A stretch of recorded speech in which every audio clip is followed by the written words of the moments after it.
कोशिश करने वालों की हार नहीं होती।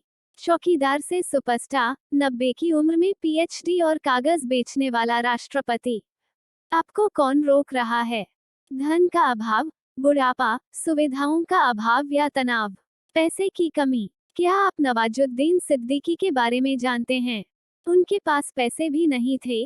कई सालों तक उन्होंने चौकीदार के रूप में काम किया। क्या यह बहुत पुराना है? डॉक्टर पॉल सिरोमानी एक ऐसे शख्स हैं जिन्होंने 90 साल की उम्र में पीएचडी कर दुनिया को दिखा दिया कि उम्र कभी भी बाधा नहीं बनती।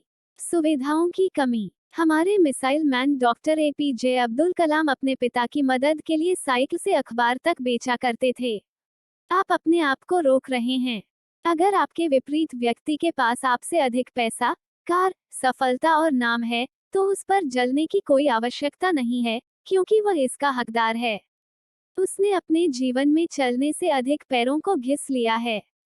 जब आप टाइम पास कर रहे थे, तो वह व्यक्ति टाइम निवेश कर रहा था। जब आप पैसा उड़ाते हैं और पैसा बनाते हैं, तो वह व्यक्ति पैसा बनाने के तरीकों की तलाश कर रहा होता है। जब आप नौकरी की तलाश कर रहे हैं, तो वह व्यक्ति हजारों नौकरियां पैदा करने की सोच रहा था। बत्ती बुझने के बाद जब आप सो जाते हैं, तो वह व्यक्ति मोमबत्ती की रोशनी में आंखें पर तनाव डाल रहा था।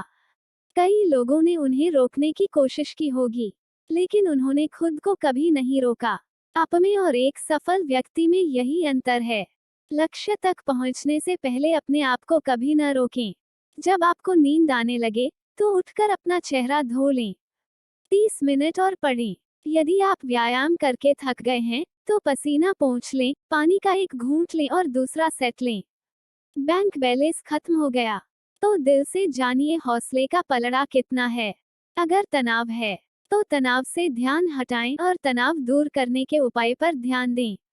यदि आप किसी समस्या को समस्या की तरह सोचते हैं, तो यह एक बड़ी समस्या है। जब आप सोचते हैं कि यह एक महत्वपूर्ण निर्णय लेने का अवसर है, तो आप समस्या को समस्या नहीं बल्कि जीवन का एक महत्वपूर्ण मोड़ मानेंगे। एक बच्चे के रूप में हर किसी ने सीखा है कि बूंद बूंद से सागर बना, लेकिन कभी उन तालाबों को बचाने की कोशिश नहीं की।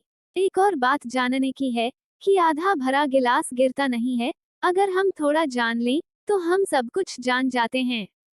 कभी पूरा ज्ञान लेने की कोशिश भी नहीं की। बच्चों के रूप में हमें सिखाया जाता है कि आलसी व्यक्ति सफल नहीं हो सकता, वह कुछ भी नहीं सीख सकता। यदि वह सीख नहीं सकता, तो वह इस जीवन में क्या करेगा? इस दुनिया में कुछ बड़ा करने के लिए आपको कुछ नया करने की जरूरत नहीं है, बस जो पहले से है उसे नए तरीके से फिर से करें। फर्क काम में नहीं बल्कि उसके तरीके में है। यहाँ तक कि फेल होने वाले छात्र भी वही किताबें पढ़ते हैं जो टॉपर्स पढ़ते हैं, लेकिन उन छात्रों का एक अलग तरीका है। यह तरीका सीखने से आता है, इसलिए सीखते रहो और कुछ बड़ा करो। अपने देश का नाम देश में ही नहीं बल्कि पूरे विश्व में रोशन करें।